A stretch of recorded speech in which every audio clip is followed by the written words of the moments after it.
Defend and evacuate the island. Plum Island Horror. 3 players. Fenny Rob over here. I will be playing as the Plum Island Constabulatory. Sure. I'm the cops. I'm the heat. Jeff over there, Evil Jeff, is playing the National Guard. What is your official title? The official title is National Guard. Oh, wow. I got that right. Well done. And JP, you are bio... I'm the Peril Security Services. We're the doctors who probably caused this whole mess to begin with. Yeah, they kind of, were doing things in the Allegedly. lab. Yeah. Don't ask my press. I don't know. Something involving No sheep is what I've heard. Whoa. So You are looking at the board as it is set up. Yeah, we have not yet had first contact. We're playing 3 days, and we have to survive all 3 days. And there's many ways we can lose, but the only way we can win is to get 26 points worth of evacuees. Well, it's going to be successful. We're definitely saving Plum Island. Of course. See you on the other side. all right. Sorry. Fenny Rob back here. Now, we managed to evacuate north of 26 civilians by basically forming a chain, funneling, using the police dog and Officer Joe Friday, who have very high admins, 4 and a 5, plus Officer Joe's special action is that he can move them 2 spaces. So we set up a chain right across here in the middle, got them all to the bridge, meanwhile holding off the hordes as they've come down, and we have them off the board. JP's faction already has enough supplies to feed them for 2 more times. Pretty much, yeah. The most damage we've taken, I'll just put this out on the board here, show them your cards. I'm not in great shape, don't get me wrong. No, People you've are taken some wounded, hits. For sure. Yeah, he had the scientists, and they were up here in the front. They took a beating down I here. took quite a bit of damage up here in the top corner. National Guard's doing pretty good. Yeah, you didn't even have to bring in... Did you bring in all your guys? No, you I still got have one guy left yet still. We never had to bring in. heal anybody, but at the same time, we did a pretty good job. We rolled very well. We got a couple of exploding dice situations. Yeah. We actually rolled some shields to block. Now, our biohazard bag... Not great.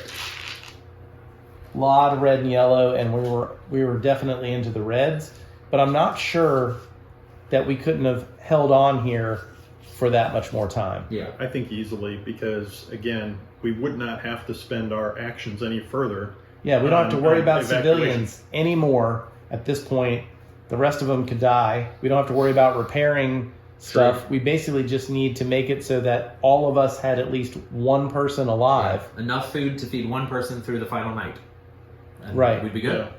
Yeah. So I thought we did a pretty good job here. We never saw any mutants. Mutants. No, the next event card I just looked at the top was a mutant. All right, because the wasp was the next one. So I think we kind of lucked out because whenever Yeah. we followed, whenever we did took the a follow lot action, of follow actions, and we did not get a lot of event cards. we've just started drawing event cards, but I'm not sure we would have been doing much more following at No, this I think point. we would have stopped We would have stayed. Yeah. One of the cool things about defense-wise is they can't move out unless a card makes them do something. They have to stay there and fight you when it's their turn. So we could just kind of wait on them to go if that track even comes out.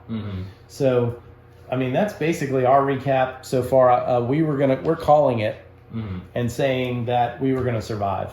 Yep. And I thought we did a very good job of using the abilities of our different factions and optimizing every turn really to the maximum. Yeah. I think we really did. So kudos to us. Yeah, basically we win. And hopefully we will do a full playthrough of this now that we kind of know what's going on. I think it would be a pretty good video playthrough because every time this game gets played by anyone, it's going to be a bit different. Yeah. It's like watching a movie, kind of, except you're the one, in the action.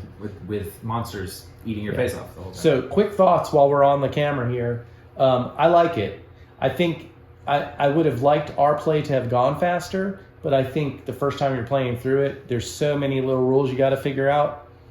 But I thought it was very thematic, cool tower defense game. It takes like Castle Panic and makes it awesome. It's like that same concept, except with zombies It feels like a video game almost to me. Guys, what do you think? Yeah, there aren't a lot of cooperative games that I feel like I want to play on a regular basis. There's a few. Grizzled, for example, that's Right. one that's fun to play, but that's extremely difficult to win. But it's much simpler than this game is. This game has got a lot more rules going on, but I like it. And it does take, I think, a little bit of time for you to study the rules and look things up initially until you get those down, because you don't want to break the rules and then Win or lose. cheaply. Win or lose with an asterisk, right? So, but for me, I agree. I think it's really cool as a cooperative game, because you've got all these different factions. It's humorous. The character names. Yeah. Oh yeah, the character names are hilarious, and I really do want to play it with the neighborhood watch. Right, some of the jokey. Yeah, and the tennis. Even. I can't wait to hit tennis the balls athletic at club. zombies. The athletic club and stuff. Yeah, so I personally really like it a lot. I think it's fun. I think you got to find the right people to play it with, though. Yeah, no, I agree. I thought this group, but is ideal. This was perfect. If we had Super John, it would be even more fun. Just I knock it think. out of the park. Yeah, I think it would be hilarious. Yeah, it would be. Yeah, I do play a lot of cooperative games. That's probably the genre that I actually play the most in my own time, and this would definitely be an addition to me for ones that I traditionally play. Again, I like the theming a lot. Each faction feels very unique. Like they all have their own sort of strengths and powers and weaknesses that they bring to the table. It's hordes of creatures coming towards you, but it's not generic zombie. Like it sort of has its own horror movie flavor to it that makes it sort of unique in a flooded zombie market of other cooperative games. Again, I think we all agree that there was some learning curve at the front end to make sure that we were doing rules right and operating turns correct, but I don't feel like it's overly complicated. It takes you a second to figure out that you're doing everything correctly. You feel like you have a lot of choice in your actions. I really liked the follow, where there's sort of like a press your luck, where, okay, the main person takes their turn, and then you can take this one extra action, but something bad could happen. Right. It also keeps you engaged, because I felt like there wasn't a lot of downtime because of that. Right. No. And we could choose if you want. There were times where I wanted a little downtime. I was kind of glad when I didn't take the follow action. I was like ready to relax for a second. So yeah, I like the story cards.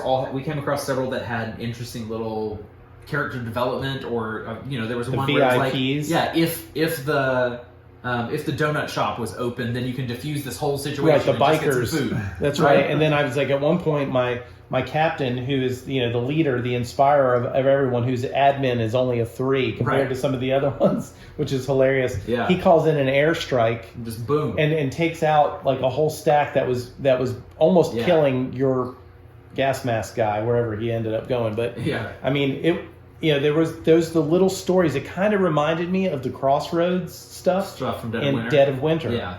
But except I feel like every story that we came across got to happen. As opposed to with Crossroads. Yes. We've talked about this before, but with the Crossroad cards, 9 times out of 10, you read it and go, nope, this will never happen. Like this instance could never occur, and just set that card away. In fact, I think I told you when I play Dead of Winter, I've actually cultivated the deck and then kind of DM it. I don't play it. I let other people play it, and I feed the Crossroads when I think it's time for something cool to happen. It's a cool system to have these like stories pop up out of nowhere in the middle of this game. Right. I still love Dead of Winter. Don't get me wrong. Me too. But this, I think, fits. I don't think this replaces it. I agree. But I also don't know that either of them is better than the other. This one feels more modern. Yeah. This one feels newer, and it has some corrections. I think if you like Dead of Winter, there's a lot of things that you'll like from this game too. I agree. But I think it's dissimilar enough that it's not like I'm not saying at all this is a ripoff. No, as a co-op game, I think it's one of the better co-op games that I've seen. Yeah, I had a really good time with it. Well, that's our thoughts after one almost full play, because like I said, we're calling it. We won. If you don't like it, bring so in the be nukes. it. But it is. Either way, like this video, subscribe to the channel.